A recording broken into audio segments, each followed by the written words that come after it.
Good day, viewers. Welcome back to the Preaching Humanist with David Oliverio. That is I. Again, I'm going to talk about this new show called Talk Heathen with Eric Murphy and Jamie. It's a new show. It's a live call-in show, very much like the Atheist experience, where they allow believers or anyone else to call in, and they have great dialogue on there. The show is live on Sundays at 11 a.m. on YouTube. I want to discuss moral bankruptcy today. I go out with my activism on the weekends, whether it's for secular humanism and atheism or for Oasis, this secular community that I'm attempting to help build here in Austin and other areas. And I run into people all the time, and the number one question they have for me when I'm wearing my Ask an Atheist t-shirt, it comes right down to morality all the time. I'm not going to discuss where I get morality today. I've talked about it before. There are wonderful books written about the topic of how secular people can find morality, how it's innate within us as social species and so forth. But I do want to discuss two talks I had with believers the last few weeks. A couple weeks ago, I was up in Georgetown, a very rural, small town just north of Austin. Lots of social conservatives up there and lots of Christians.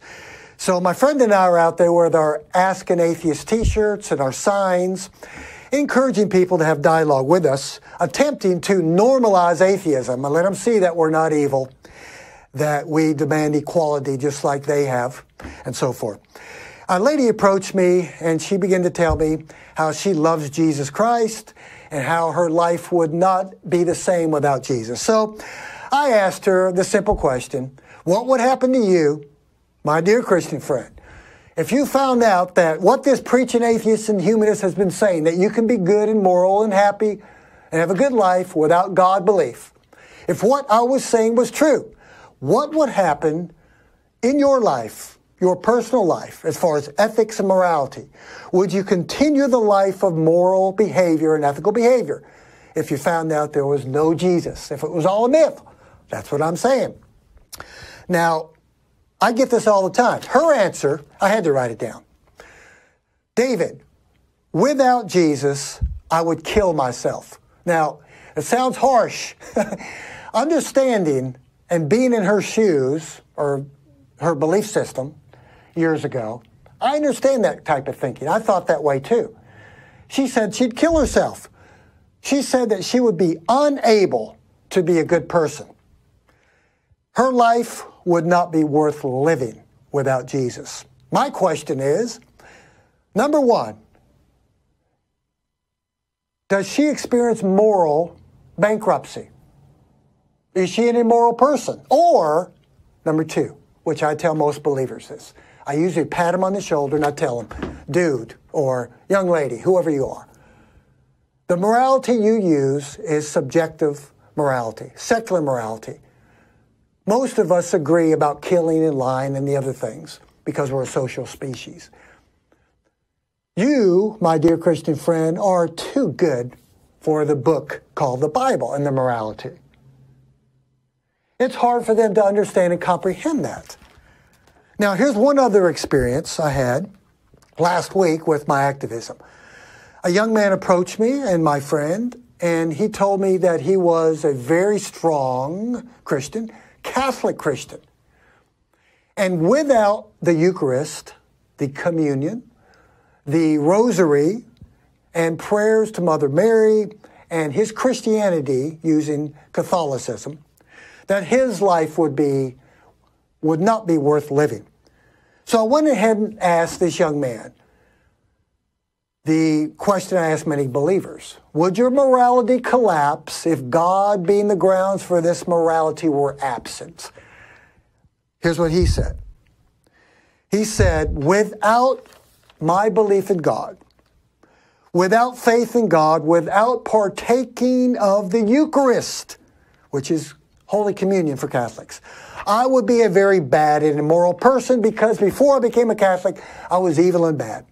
And I asked him, what do you think that you would do? I mean, what actual behavior would you be performing if you found out there wasn't a God? He said, I don't know.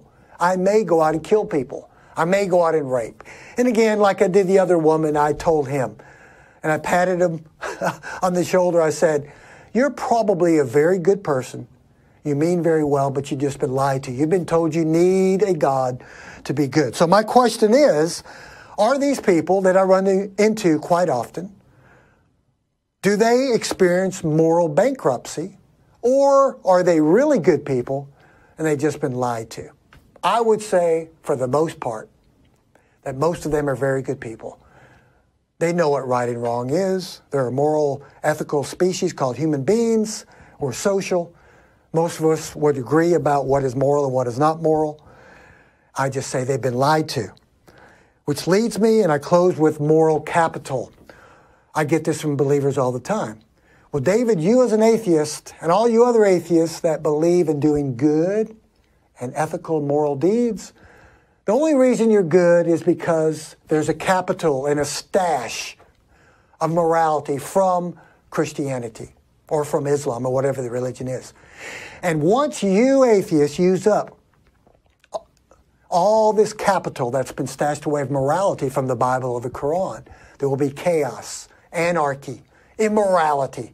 In fact, a guy approached me a couple weeks ago up in Georgetown when I had my Ask an Atheist sign up. He didn't want to come have dialogue with me. He was very angry. He pointed his finger at me and started shouting, saying immorality. He said, this is what would happen to America if everyone were an atheist. We would have immorality, we would have chaos and anarchy in the streets. I asked him to please come over and let me explain to you. Please come and let me explain to you that the actual opposite is true, that secular societies are healthier societies. So my question is, are these people that say they cannot be moral without God, are they morally bankrupt, or have they been lied to? I would say most of them have just been lied to. So, thanks for watching Preaching Humanist with David Oliverio. Have a wonderful day.